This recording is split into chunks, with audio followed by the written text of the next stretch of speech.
Како проблематичен и агресивен бил оценет осомничениот серијски убиец од Кумановско кога бил средношколец. Писмо изработено во средното училиште Киро Бурнас, каде учел сега 25 годишникот, кој е осомничен за повеќе убиства. Открива низа пропусти на институциите.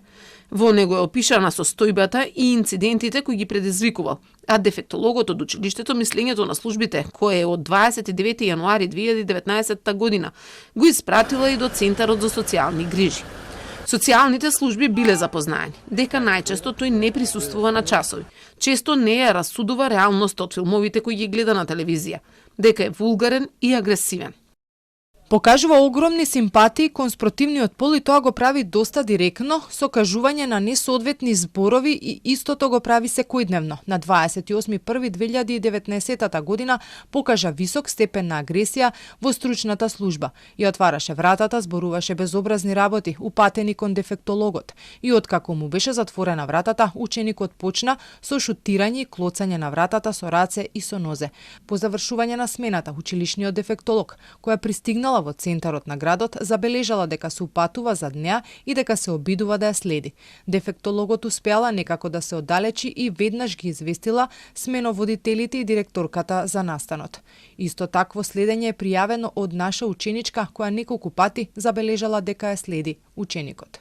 А кога биле повикани во училиште, рекле дека не можат да доаѓаат бидејќи се зафатени со добитокот. Мислењето е дека тие не ја сваќале сериозноста, но во еден случај сега осомничениот серијски убиец се пожалил дека го тепале.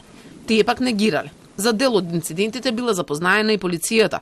Таков бил случајот кога тој со играчка пиштол застанал пред продавница.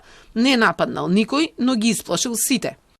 Продавачката истото го пријавила во полиција, пошто во училиштето се појави група на инспектори кои сакаа да разговараат со ученикот за да го разјаснат случајот. Ученикот заедно со дефектологот во полициската станица разговараа со дежурните службеници и ја разјаснија случката, а за разговорот е направен и записник и на ученикот му е изречена предупредувачка опомена.